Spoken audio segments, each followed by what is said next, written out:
Buenos días. Hoy vamos a tratar un tema que lógicamente preocupa a la administración, preocupa a los centros educativos y preocupa a todas aquellas instituciones que de una u otra manera están involucradas en la educación de los menores. Vamos a hablar del absentismo escolar. Y del absentismo escolar desde una perspectiva, por mi parte, de cierta frustración, porque en los más de 27 años de ejercicio de la Inspección de Educación, yo personalmente no he encontrado una salida eficaz a un problema que, si bien estadísticamente pudiera ser no relevante, sí que desde el punto de vista de la organización educativa y del servicio público, pues tiene una incidencia notable. Les voy a ofrecer una presentación no muy larga para fijar algunos conceptos y hacerles a ustedes alguna propuesta. Mi nombre, José Luis Gómez de Agüero de Acuña, inspector de educación, y si ustedes son tan amables, pues requiero su atención. Bueno, como les decía, vamos a hablar del absentismo escolar. El absentismo escolar es un problema educativo, por supuesto, pero también tiene índole social. Hemos de tener en cuenta que formamos a niños y niñas, chicos y chicas, que en el futuro pues son las personas que de alguna manera van a manejar nuestro país.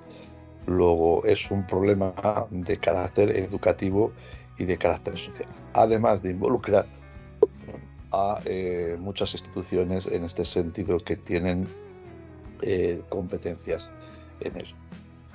No hay que confundir lo que se entiende por absentismo escolar, que desde el principio debemos de dejar claro que afecta a los menores de 16 años, porque son los que están obligados a permanecer en las etapas básicas, en la educación primaria y en la educación secundaria obligatoria. Por tanto, es importante tener en cuenta este detalle. Si nosotros en cualquier buscador de Internet introducimos la palabra estadística de absentismo o absentismo, no es fácil encontrar números en ese sentido. Habitualmente nos van a llevar a pantallas que tienen que ver con el abandono escolar. Ciertamente el absentismo tiene su repercusión tardía en el abandono escolar, es decir, cuando los alumnos, una vez finalizada su edad cronológica obligatoria de permanencia en el sistema, datos del Instituto Nacional de Estadística en cuanto a población activa, alumnado entre 18 y 24 años, pues en torno al 16% de este alumnado pues no continúa estudios, digamos, posteriores a lo que sería la finalización de la educación secundaria obligatoria. Y si cogemos otra fuente de información, la OCDE, el informe 2021, pues población entre 25 y 34 años, pues solamente un 28% en nuestro país tienen estudios básicos, un 28%, cuando he dicho solamente, lo quiero decir en sentido negativo. El 28% solo tiene estudios básicos, cuando en los países de la Organización de Desarrollo Económico estamos en torno al 14%. Y bueno, ya en la Unión Europea sería el 12%. Esto ya lo hemos tratado en alguna presentación anterior, y es para ver el efecto que puede tener el absentismo en el abandono escolar. Es un alumnado absentista. Un alumnado absentista es aquel en que, encontrándose en edad obligatoria de escolaridad, menor de 16 años, deja de asistir al centro educativo de manera continuada y por un periodo significativo. El periodo significativo depende de las administraciones educativas y depende de los protocolos. Nos podemos encontrar administraciones educativas que pueden hablar de 20 días consecutivos, 15 días consecutivos.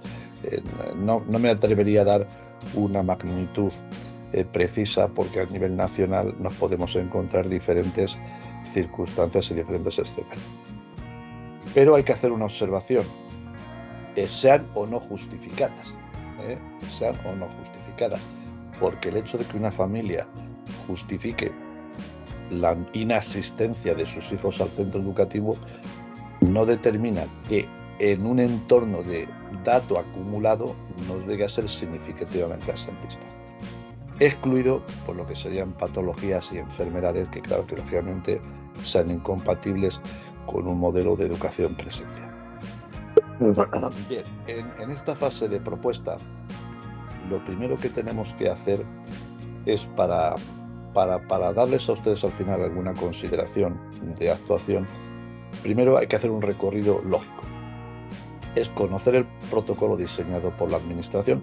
Las administraciones normalmente tienen publicado un protocolo de actuación, ver qué plan de prevención es el que tenemos en el centro educativo, realizar las actuaciones previstas en ese plan de prevención y lo que yo llamo la propuesta de desahogo. Ya les decía al principio que soy relativamente pesimista en el tratamiento del absentismo. No he encontrado fórmulas realmente eficaces. En este sentido, normalmente las administraciones pues fijan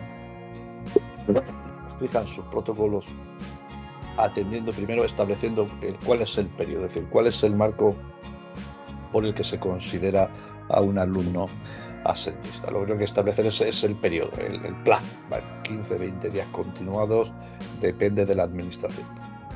En el protocolo se fijan las actuaciones del centro. Es decir, ¿qué tiene que hacer el centro con el alumnado absentista? ¿Qué actuaciones competen a los servicios sociales? ¿Qué actuaciones competen en su caso a los órganos judiciales tutelares? ¿Y qué aspectos corresponden a los ayuntamientos, a las corporaciones locales y a la policía local?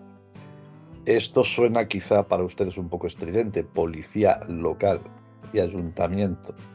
Bueno, es que ya la Ley Orgánica de Educación, la LODE, establecía que las corporaciones locales tenían que ayudar y tenían que, de alguna manera, propiciar actuaciones conjuntas con la administración para facilitar la escolarización de los menores. Bien, ya hemos visto lo que sería el protocolo fijado, establecido por las administraciones. Ahora tendríamos que ver cuáles son las actuaciones preventivas en los centros educativos. Lo primero es la acción tutorial, es decir, los profesionales de la educación saben que lo fundamental es la acción tutorial. La acción tutorial, es decir, los profesores tienen que observar cuáles son las derivas negativas de los alumnos cuando se empiezan a encontrar incómodos, cuando dejan de asistir al centro, cuando tienen dificultades. La orientación educativa tiene un papel esencial en la prevención del absentismo por los orientadores y orientadoras, porque realmente su competencia les permite indagar en los aspectos más acuciantes, más relevantes, más críticos que les impide a estos alumnos ir a los centros. En ambos casos, tanto la acción tutorial como la orientación educativa, establecer comunicación con las familias, de sondeo, de prospección, a ver qué es lo que puede estar pasando, conocer el entorno familiar, el entorno de barrio, el entorno social y idear algunas fórmulas de captación del interés tanto de las familias como de los alumnos. Y ayuda educativa, porque en algunas ocasiones la sentimos se produce por inadaptaciones de los alumnos al entorno educativo que tendríamos que solventar. En dos módulos que vamos a ver ahora, ante una situación objetiva de absentismo, ¿qué es lo que debe hacer el centro? Lo primero es recabar todos los datos del plan de actuación respecto de este alumnado que es absentista. Es decir, qué se ha hecho con la acción tutorial, qué se ha hecho con la orientación educativa, qué se ha hecho con la comunicación de las familias, qué se ha hecho con su conocimiento del entorno familiar y social, qué se ha hecho con la fórmula de captación del interés y qué ayudas educativas se le han aplicado. Es decir, tenemos que ver, conocemos el protocolo de la administración, conocemos nuestro plan de prevención. Bueno, pues, ¿qué hemos hecho? Tenemos que recabar información sobre lo que hemos hecho. Y en esta segunda fase, en este segundo módulo, pues hay que ver ya las actuaciones del centro. Si este niño ha tenido, o este niño, esta niña absentista ha tenido actuaciones de mentor, de tutoría personalizada, de refuerzos personalizados, de apoyos personalizados. Hay que completar el expediente, porque normalmente en las localidades con una determinada dimensión y con un determinado número de centros, suele haber unas comisiones locales o municipales de absentismo que van a pedir el expediente de estos chicos. Hay que ver las actuaciones combinadas con los servicios sociales, que se ha hecho con estos servicios sociales, en su caso con los órganos judiciales tutelares. Claro, hemos hablado de menores de 16 años, en edad obligatoria de escolaridad. Entre los 14 y 16 años ya los alumnos tienen edad penal. Pues a ver qué está ocurriendo en este sentido, y la corporación local. Como decíamos anteriormente, cuando se habla de servicios sociales, hay a veces que son de la corporación local o de entidades, digamos, supraautonómicas o suprarregionales ubicadas en las diferentes concesiones.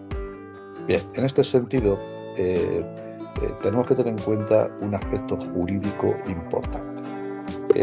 Al final, como inspector de educación, de alguna manera yo he debatido y cuando digo discutido técnicamente con la administración, haciéndole ver que al final, cuando el asunto no queda resuelto, lo que es una ruptura de la tutela efectiva de los progenitores hacia los menores, y dejan de ejercer las obligaciones que les son propias, recogidas en el Código Civil, en lo que se llama la esfera de la patria potestad. Es decir, los progenitores tienen obligaciones respecto de sus hijos, y estas obligaciones las tienen que materializar llevándole a los chicos al colegio.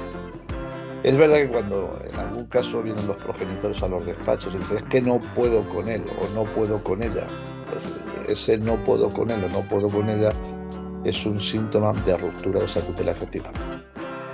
La administración suele ser cauta en hablar en términos de desamparo, ¿no? Entre otras cosas, porque si se calificara de desamparo el absentismo que nos llega a los centros educativos, nos encontraríamos con un problema complejo y de costes económicos ilimitados.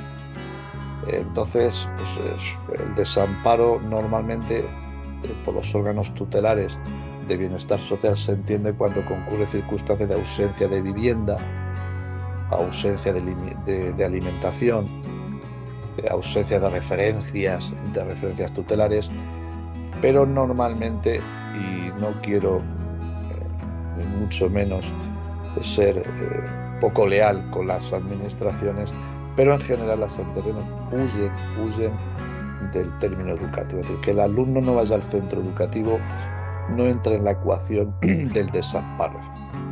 No entra en la ecuación del desamparo. Entra la vivienda, entra la alimentación, la falta de referencias de personas que tienen a cargo a los menores, pero el tema educativo no entra en la ecuación del desamparo, a no ser que intervengan los órganos tutelares judiciales. Bueno, pues ya para final, pues les hago una propuesta, y hago una propuesta a los profesionales de la educación, a los equipos directivos, y no sé si mis colegas inspectores e inspectoras estarían de acuerdo. No se debe dejar de pedir intervención de los órganos tutelares sociales y judiciales. Hacer, digamos, de alguna manera un artificio de soluciones que son en muchos casos ineficaces, no resuelve la situación. Hay que informar a la administración de que se está dejando de ejercer la tutela sobre estos alumnos y, en definitiva, pues hay que actuar sobre las familias. Bueno, esto es lo que yo le quería decir a ustedes. Como siempre, quedo a su disposición. José Luis Gómez de Agüero, inspector de educación. Muchas gracias.